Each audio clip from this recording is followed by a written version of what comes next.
বুঝতে পারছেন? ফাঁসাতে গেল কাকে আর ফেসে গেল কারা? হে তরুণ যুবকেরা, আল্লাহ বলছেন বান্দারে তোরা আমার হয়ে যা, আমি আল্লাহ তোদের হয়ে যাব। মাল্লাহুল মাওলা ফালাহুল কুল, বান্দা যখন আল্লাহর হয়ে যায় কুল মাখলুকাত আর গোলাম হয়ে যায়।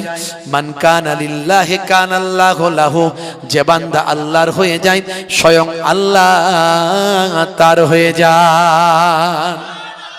বন্ধুরা আমার, তরুণ যুবকেরা আমার, হে আমার মুরব্বিয়ানিরা, আমি আল্লাহ তোমাকে ক্ষুধা লাগলে খাওয়াই, আর যখন তুমি কোনো টেনশন ফিল করো, ভয় পাও, আমি আল্লাহ আস্তে আস্তে তোমাদের ভয়টা দূর করে দিই। ওরে বান্দা শুনে রেখে দাও, তোমাদের উচিত আমি আল্লাহ আমার ইবাদত করা।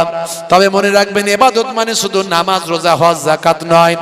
গরিব এতিমদের মাথায় হাত বুলিয়ে দেওয়া ইবাদত, মুসলমান এক মুসলমানকে সালাম দেওয়া ইবাদত, মুসলমান এক অমুসলিম হিন্দু ভাই তার সঙ্গে ভালো আচরণ করা, এটা ইবাদত।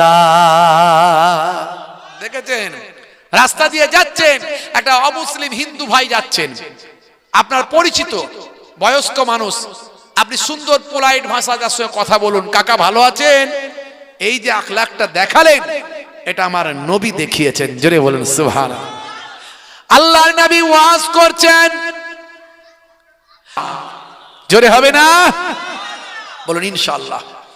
আল্লাহ কবুল করুন, বলো আল্লাহুম্মা আমিন।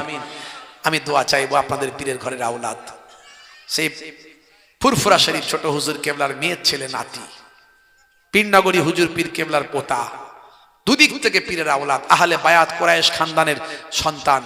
আমি অধম গুনাহগার ছোটখাটো মানুষ, এশার নামাজের পরে দু চার কথা বলেছি, আপনাদের জন্য দোয়া রাখবো। বাপ আল্লাহ রাব্বুল আলামিন যেন আমাদের সিরাতুল মুস্তাকিম পথের পথিক বানিয়ে দেন, বলো আল্লাহুম্মা আমিন। দেখবেন কথাগুলো মেনে চলবেন, দুনিয়াতেও লোকে স্যালুট করবে, আর মরে গেলে ফারিস্তাও স্যালুট করবে, যদি মনে রাখতে পারেন। তবে সবাই যে মানবে তা নয়, আমি জানি না। আল্লাহ যাকে কবুল করাবে, হেদায়েত তাকে দেবে, এই কথাতে ইনশাআল্লাহ হেদায়েত হয়ে যাবে। প্রত্যেকে 3 বার সূরা ফাতিহা, আলহামদুলিল্লাহ শরীফ 3 বার, সূরা ইখলাস, কুল হুয়াল্লাহু শরীফ 3 বার, দরুদ শরীফ